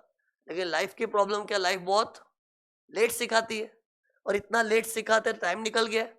और हम लोग का फायदा क्या है, हम लोग सही वक्त पे सिखा देते, लेकिन सीखता नहीं है ना कोई यार, बेचारे बोल बोल के चीख चीख के तैयार चले जाते। जैसे वो जो बच्चे का एग्जाम्पल दे रहा हूँ, उसको भी क्लास में कितना बोला हुआ है यार, लेकिन उस वक्त असर ही नहीं पड़ा। जो बोला ठीक है, लेकिन अब जाके उसको बोलना पड़ा सर आप जो बोलो करूंगा, तो बाद में लेट हो गया ना यार। उसमें उसने कितने 6-7 अटेम्प्ट हो गए उसके। पर सी ऐसी बात हो तुम लोग मत डरना, सी लोगों के 6-7 अटेम्प्ट होते हैं, उनकी एक अलग प्रॉब्लम भी होती है। अपने को नहीं सुनना उनका ऐसा हो तो मेरा कैसे होगा, ऐसा कुछ नहीं। अच्छे अच्छे स्कॉलर लोग भी है ना, वो डिसिप्लिन नहीं ला पाते ना, तो बेचारे अटकते हैं। और वो एक सादा एवरेज बच्चा भी अगर स्ट्रिक्ट डिसिप्लिन से एकदम हार्ड वर्किंग बनता है, फर्स्ट अटेम्प्ट में क्लियर होता है। ऐसा कोई रूल नहीं होता है। इससे अपने को दूसरे के रिजल्ट से अपनी लाइफ को जज नहीं करना है। It is your life, it is your destiny, you can do whatever you want, you decide what you want to do, don't see what others are doing and what is the others result। अपने को अपना journey देखना है। तू गाड़ी चला रहा है, गाड़ी चलाता है, तू तेरा गाड़ी देखना है यार, बाजू वाला मर्सिडीज चला रहा है कि बीएमडब्ल्यू चला रहा है कि रिक्शा चला रहा है, छोड़ना। तेरे को तो तेरा गाड़ी चलाने का ना यार, तेरे पास मारुति है ना, तो मारुति चला। मारुति, तेरी मारुति की लिमिटेशन है, उसका अच्छा पिकअप नहीं होगा जितना मर्सिडीज बीएमडब्ल्यू का होगा, तो ठीक है, तुझे तेरी गाड़ी का लिमिटेशन पता है तो वो समझ के चला। वैसे हर इंसान को अपनी लिमिटेशन पता है, क्या मेरी ये कमजोरी, मैं थियरी में वीक हूँ, प्रैक्टिकल वीक हूँ, तो उसको समझ के उस पर फोकस करना। फिर बाजू वाले की गाड़ी मस्त है, इधर ही है, ऐसे करो एक्सीडेंट हो जाएगा। सबको अपना अपना देखने का, भाड़ में की दुनिया। You have to isolate yourself, mind your own business, that should be your strategy, अपना खुद को देखने का। हाँ, रिजल्ट आ गया, पास हो गया ना, फिर करो दुनियादारी, तू क्या कर रहा है, मैं क्या कर रहा हूँ, चल मिलके ये कर दे, फिर दोस्ती यारी सब चालू कर दो। लेकिन जब तक हम लोग मिशन पे ना एकदम फोकस, ऐसा क्या चल रहा है दुनिया के भाड़ में, I will mind my own business, तू तेरा बिजनेस माइंड कर। ऐसे अपना अपना रास्ता संभालो, ठीक है। तो अपने नेक्स्ट वीक से फुल फ्लेज चालू हो जाएगा, लेक्चर्स विल बी, तुमको पूरा ग्रुप बनेगा ना अभी व्हाट्सएप में, उसमें टाइम टेबल आ जाएगा। टेंटेटिवली बता दो तुमको, Tuesday Thursday Saturday and Sunday 3-3 घंटा, वीक में 12 घंटे का प्लान है, जब तक के सीए फाउंडेशन का रिजल्ट ना आवे। और एक बार रिजल्ट आएगा फिर तो बाद में डेली तुम्हारा 1 to 8 होगा, डेली 1 to 8, इस तरह से हो जाएगा। एंड ठीक है, इंस्टीट्यूट ने क्या है, सब्जेक्ट्स कम कर दिए, तो मतलब सिलेबस खत्म करना इतना बड़ा चैलेंज नहीं है। ये तो पुराने कोर्स में क्या हम लोग को सिलेबस खत्म करना भी जान पे आता था, कितना पढ़ा हुए खत्म ही नहीं होता था। लेकिन अभी क्या अचीवेबल है, but at the same time अपने को एकदम सेट लेट बैक नहीं करना है आराम से। बट एटलीस्ट फाउंडेशन के रिजल्ट ऐसे चलेगा, बाद में रोज 8-8 घंटा लेक्चर चालू हो जाएगा, इंक्लूडिंग संडे ऑल्सो। एंड फिर बाद में धीरे धीरे टेस्ट भी चालू होगा। हर टेस्ट को सीरियसली लेना, पहले ही बता रहा हूं, हर टेस्ट को सीरियसली लेना पड़ेगा।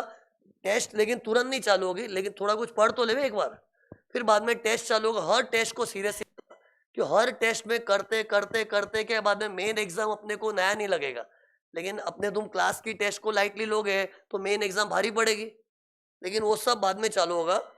As of now it's all for today. Next lecture चालू, सी बाय द वे मैं क्या पढ़ाऊंगा, मैं क्लास का ओनर हूं, मैं क्या पढ़ाऊंगा, मैं इनकम टैक्स पढ़ाने वाला हूं। क्या? इनकम टैक्स, ये दिख रहा है, ये मेरा सब्जेक्ट होगा। और बाद में मेरे पास जो टीम है, एक से एक एक्सपर्ट लोग हैं, मतलब कोई भी ऐसा है ना ट्रायल एंड एरर एक्सपेरिमेंट करने नहीं आ रहा, सब अपने अपने फील्ड के एक्सपर्ट लोग हैं। जैसे अकाउंट्स है, ये कॉस्टिंग है, जुलेश सर पढ़ाएंगे, उनको भी अच्छा खासा एक्सपीरियंस है। ओके, सब एक से एक एक्सपीरियंस लोग हैं और सब अपने अपने सब्जेक्ट के एक्सपर्ट लोग हैं। तुमको इधर समझेगा कि नहीं उसका जिंदगी में डाउट नहीं होगा। हाँ, तू हार्डवर्क करेगा कि नहीं वो तेरे पे, बाकी हर चीज तुमको गारंटीड समझेगी, बता रहा हूँ गारंटीड। मैं जानता हूँ ना मेरे टीचर लोग को, मेरे को भी सी मेरी क्लास है, मैं चाहता हूँ मेरी क्लास आगे बढ़े, तो मैं कोई भी आलतू फालतू टीचर तो नहीं देखूंगा। हर टीचर को सोच सोच के रखा है, मतलब अच्छा सर्विस देगा तुमको, उसकी तुम लोग फिक्र मत करना। फिर भी एक क्वेश्चन मार्क रहेगा कि तुम लोग मेहनत करोगे नहीं, उसके लिए मैं हाथ जोड़ के रिक्वेस्ट कर रहा हूँ, बहुत मेहनत करो। थोड़े टाइम का सवाल है, थोड़ी 3-4 साल मेहनत कर लोगे ना, लाइफ सेट हो जाएगी। नहीं तो तुमको मजा भी करना है, मजा भी करना है, तो वो नहीं होगा। मजा करो ना बाद में यार, अभी थोड़े टाइम के लिए सब सैक्रिफाइस कर देना चाहिए। और सी एक और चीज बताऊं, अभी से लेके नवंबर तक कितने महीने बचे? अभी जैन का महीना चालू हो गया, एक बार जैन को नहीं गिने, फेब मार्च अप्रैल मई जून जुलाई अगस्त सितंबर अक्टूबर, 9 मंथ्स है। ओके, 9 मंथ्स हुआ ना फेब से। 5 महीने तक कैसा होना चाहिए मालूम है? कोई पूछे ना पढ़ रहा है, हाँ पढ़ भी रहा हूँ, पढ़ भी रहा हूँ, पढ़ भी रहा हूँ, 4 महीने में पढ़ ही रहा हूं। समझा क्या? ये 5 महीने तक तेरा कैसा होना चाहिए? पढ़ता, हाँ पढ़ता भी हूँ, पढ़ता भी हूँ, पढ़ता भी हूँ, बट ये 5 महीना। लेकिन लास्ट के 4 महीने ना पढ़ ही रहा हूं, मतलब कुछ भी नहीं कर रहा हूं। जिंदा रहने को थोड़ी नींद चाहिए, थोड़ा खाना चाहिए, बाकी 24 घंटा पढ़ाई करना है, लिटरली 24 घंटा। लास्ट के 4-5 महीने जब होंगे तब। इनिशियली तो खैर तुमको उतना टाइम भी नहीं मिलेगा, लेकिन स्टार्टिंग में मैं तुमको बोलूंगा सब बंद कर दो। ठीक है, थोड़ा बहुत कभी संडे वनडे थोड़ा बहुत किया, वो भी मैं बोल रहा हूँ एकदम सेफ्टी, 0% रिस्क चाहिए ना, कुछ मत करो ना यार। क्या फर्क पड़ेगा? 8-9 महीना जेल में बंद किया, क्या है, लोग 2-2 साल जेल की सजा काटते हैं ना, कैदी लोग बैठे हैं ना, क्या तकलीफ है? तो अपने को तो ऐसी जेल है जिससे जन्नत मिलेगी यार, कुछ करो ही मत। कितने लोगों, सर मैं पढ़ता भी नहीं, पढ़ता ही हूँ, ऐसा होना चाहिए, वैसा करो। तो लास्ट के 4-5 महीना तो वही करना पड़ेगा। लेकिन मैं तो बोला अभी से तुम लोग ऐसे करोगे ना, खाली पढ़ पढ़ पढ़ पढ़, तो ही बेस्ट होगा। कोई बोले ज्यादा पढ़ेगा पागल हो जाएगा, बोलेंगे, बहुत लोग बोलेंगे, जो जिसको जलन होती है, जेलसी, जो एनवी कर ज्यादा पढ़ेगा पागल, ज्यादा पढ़े पागल हो जाएगा। कुछ पागल नहीं होते। ये जो खबर फैलती है ना मार्केट में, ज्यादा पढ़ते पागल होते, पागल होते, ये खबर कौन फैलाता है? नहीं पढ़ने वाले लोग। और नहीं पढ़ने वाले लोग मार्केट में बहुत है, एंड सिंस इतने बहुत सारे लोग नहीं पढ़ने वाले, तो मार्केट में खबर भी ज्यादा फैलती है। इसे ज्यादा पढ़ेंगे पागल नहीं होता है, ज्यादा पढ़ेगा तो ही पास होगा, पढ़ना तो पड़ेगा ही। बाद में मजा करना जिंदगी में, जो करना फ्यूचर में।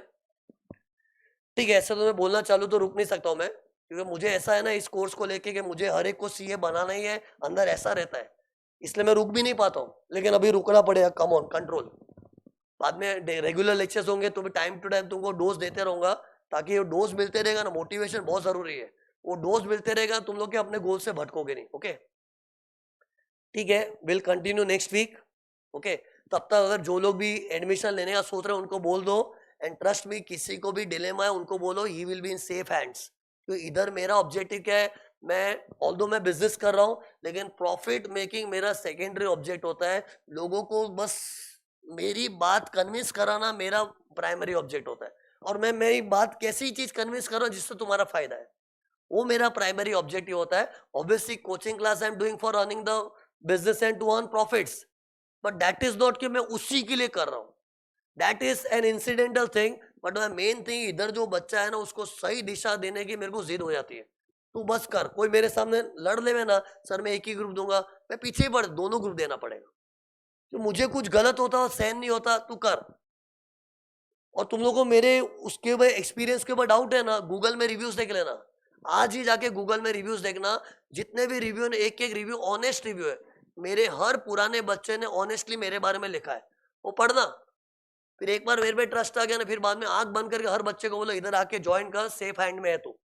ओके ठीक है, तुमको exact time table next week का मिल जाएगा, और सब लोग का डेटा तो हम लोग के पास है, फोन नंबर वगैरह, you will get the exact time table. और टेंटेटिवली क्या ट्यूसडे नेक्स्ट लेक्चर होगा, ट्यूसडे ट्यूसडे 12 बजे, 12 से 3, थर्सडे 12 से 3, सैटरडे 12 से 3, संडे का टाइम बताया जाएगा तुमको। Okay fine, bye. मेरा लेक्चर स्टार्टिंग में नहीं होगा, स्टार्टिंग मोस्टली हम लोग है ना इससे कर रहे हैं, financial management FM। This will be taken by Julesh sir, he is also equally experienced as me, okay, equally experienced, ये भी काफी सालों से पढ़ा रहे, ओके जोरदार एक्सपीरियंस है। तो FM का लेक्चर होगा, और कोई बच्चे को डिसाइड करना हमको अटेंड करना है कि नहीं करना है, उनको डेमो आने के लिए बोलो, आके बैठ के जाओ, मुझे भरोसा है उसको पसंद आएगा ही। बहुत तो हर बैच में आते डेमो के लिए, आओ मुझे गारंटी आएगा कि जहाँ सच्चाई है उधर कॉन्फिडेंस है कि बच्चा आना ही आना है।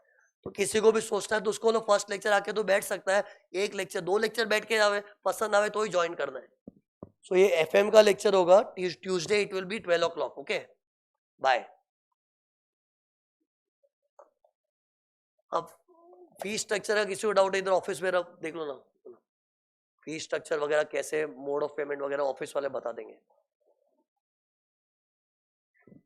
जो बातें बोली ना इसको सीरियसली लेना, because see for me it is just another batch, but for you it's your life. सोच लेना क्या बोला है मैंने।